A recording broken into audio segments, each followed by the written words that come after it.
Mm-hmm. Had to wait for that train to pass to start this video, but welcome back everybody. We have another episode of Chris Hansen here today. If you enjoyed this video, we're gonna have a whole playlist linked at the end, or you can just go to the channel and find it with a bunch of different Chris Hansen related videos. But today we have an interesting one where apparently the Predator is going to use his wedding as an excuse. I don't know how a wedding will be an excuse to just, I don't know, I guess we're gonna find out. Like, subscribe, do all that good stuff. I typically do 1 or 2 videos a week, so, you know, a lot to look forward to if you enjoy this video. We also have on the channel Gordon Ramsay movie reactions to different TV shows, and if there's anything I'm not doing that you want to see me do, you can always let me know in the comments below. I always try to do it within like a week or 2, whatever is recommended, if I can do it. Sometimes I can't due to copyrights, but without further ado, let's get into this video. You're gonna push that open, you're gonna holler out. We've hired this young-looking 19-year-old named Amanda to play the part of an underage girl home alone. And you come around here. She gets into position, standing by the front door as a potential predator shows up at our undercover house. Come on in, I'm just finishing up getting out of the shower. 37-year-old Todd West has no problem following our decoy right into the house. He's here to meet a girl who online told him she was a 14-year-old virgin. Okay, so much disgusting information straight from the get-go. But my question is, we've seen many decoys over our time of reacting to Chris Hansen and his various shows. They have said, oh, I gotta go shower or something like that, but I've never seen them dress the part, like in a towel and stuff like that. I hope they gave the decoy something to wear under that. I've never seen them go that far, you know. They usually just, because typically these people are so desperate, they're not even going to question or put anything in their mind. They're just going to walk straight in. They don't really care about the details of what's happening. I mean, sometimes they send the person a photo and the decoy ends up looking completely different and they still don't question it. So, like, I don't think they really need to go this far to make them dress up in a towel to make sure that the person's walking inside thinking like, oh yeah, they told me they were gonna take a shower. This is the real deal. They're just desperate enough to believe it. Using a screen name we can't show on TV, he chats on and off with a decoy named Mystic Roses for a week. Then he decides to turn on his webcam and send the girl a live picture of his penis. Come on in. After they set up a plan for him to come over, the decoy asks if he'll bring condoms and Jack Daniels. So did he? Nice digs. Did you bring the Jack Daniels? Yep. You did? Mm-hmm. Yay. Did you pick up the condoms? Mm-hmm. I always like when they do this because it's hard to deny the conversation that you had if you're bringing something from the conversation. It's always like, so once I realized that was the intention of why he makes them bring something, it generally, every time I think about it now, it's like, wow, that's so smart. God, I kind of want to know what his name is.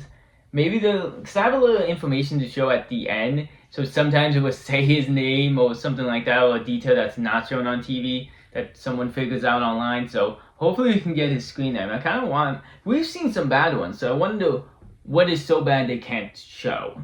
But dude straight up admitted not just to bring something from the conversation, he brought condoms, so yeah, he's definitely fucked. Honestly, it didn't, until Chris said something, I was just like, what the fuck is that photo supposed to be? Because it's so blurred, like the majority of the photo.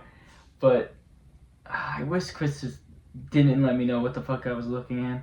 Did you pick up the condoms? Mm-hmm. He seems at ease with her, even though he's in a strange house talking to someone he's never met in person before.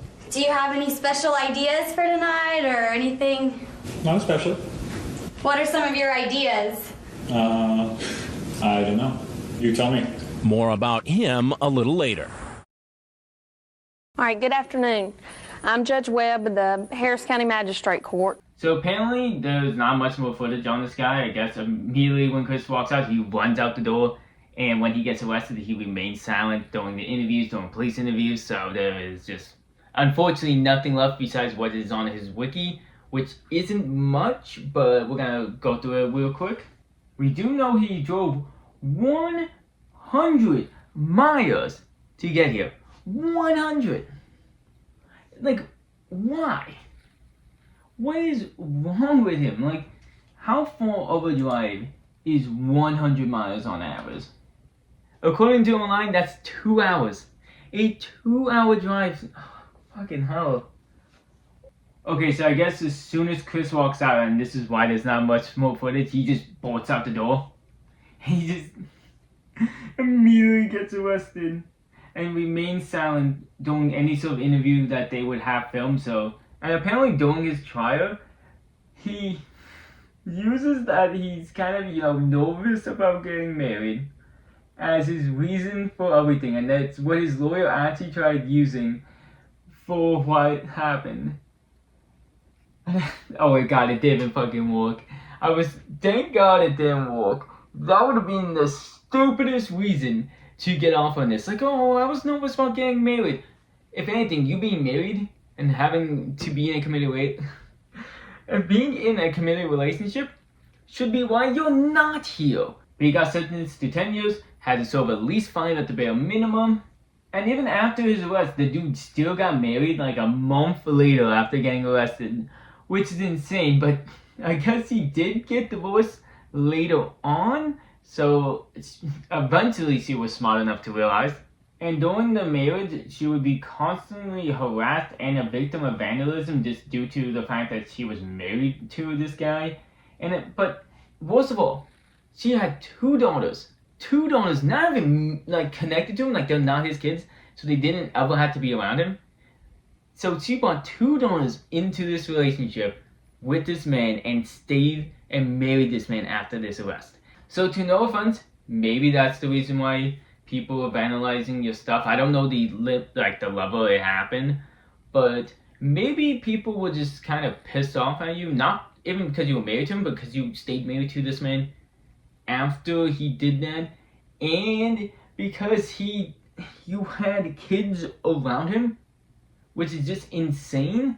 But I guess apparently she eventually became apprehensive about being around him with the kids. Like that didn't dawn on you when you went to get married to him a month after the arrest? Like, how stupid can you be?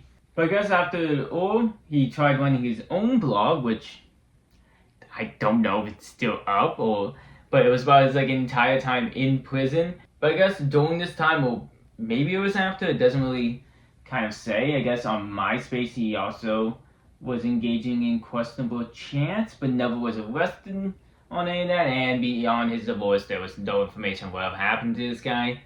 But hopefully he's away and not causing any trouble.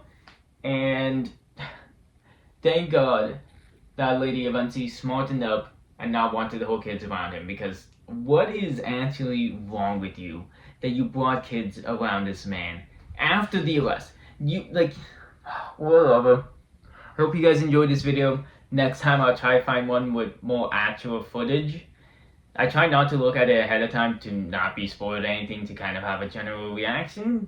But maybe next time I have to skim through it a little bit to make sure not half the video is just text explaining what happened after. I didn't expect it, so hope this video was still fun. Like, subscribe, do all that good stuff. And until next time, have a good night.